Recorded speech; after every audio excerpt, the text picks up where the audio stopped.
Good morning, and welcome to the Essential California newsletter.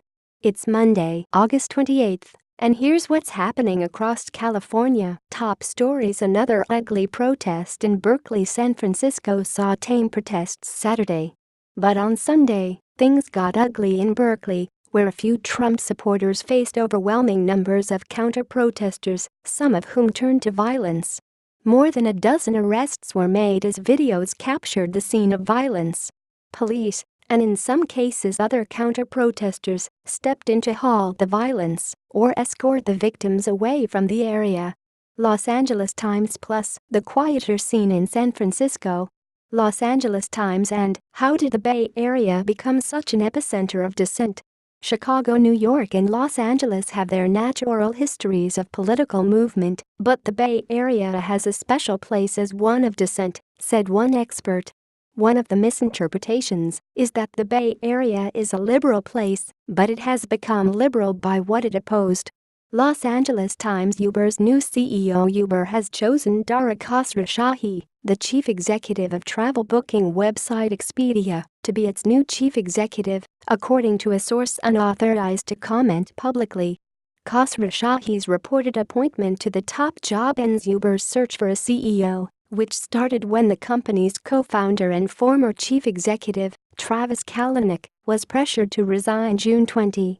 Los Angeles Times. A different kind of housing sticker shock. You'd assume the rental rates for these Playa Vista apartments are in the $2,500 to $5,000 plus range. You are in a trendy coastal village that sits in the heart of Silicon Beach. But the prices run from the low $400s to about $1,100 a month. There is a lesson in this about how we can ease California's housing crisis, writes columnist Steve Lopez. Los Angeles Times. California homeowners could be hit hard for decades. The ability to deduct the interest on a home mortgage has been one of the most untouchable sacred cows of the tax code. It is particularly revered in Los Angeles and other areas with high real estate prices, where the annual tax savings can be the difference between being able to afford a house or continuing to rent. Now, Republicans crafting legislation to overhaul the federal tax system, and thousands of Californians could feel the pain. Los Angeles Times. Stories, hopes and dreams, the magic of one donut shop in Glendale. Los Angeles Times. LAX boom. The big expansion of LAX has made it the fastest growing airport in the U.S. But will all these cheap new flights bring more gridlock? Wall Street Journal. Heat wave. You think the weekend was hot? A new heat wave is likely to bring records this week across Southern California, lasting at least through Thursday. Los Angeles Times. Worlds away. Remember the rural Hollywood of the old days? Curbed. Los Angeles politics and government not dead. The dream of some in California for a single-payer healthcare system is not going away. In fact, it's likely to be a big issue in the governor's race and in the legislature, said one backer. People are literally dying because of a lack of healthcare.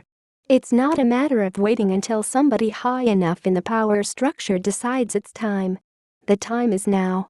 Los Angeles Times. Paying more. California has spent $449 million on consumer rebates to boost sales of zero-emission vehicles. So far, the subsidies haven't moved the needle much. Now the legislature is pushing forward a bill that would double down on the rebate program. Sextuple down, in fact. Will it work? Los Angeles Times. Facebook comments. A council member in the Bay Area town of Piedmont has stepped down after posting comments about transgender people, Black Lives Matter and other liberal figures on Facebook. SF Gate. Voice of Calm. The mayor of Oroville said all was well during the dam crisis of this winter. Now she is under fire for her comments and what was behind them. Sacramento.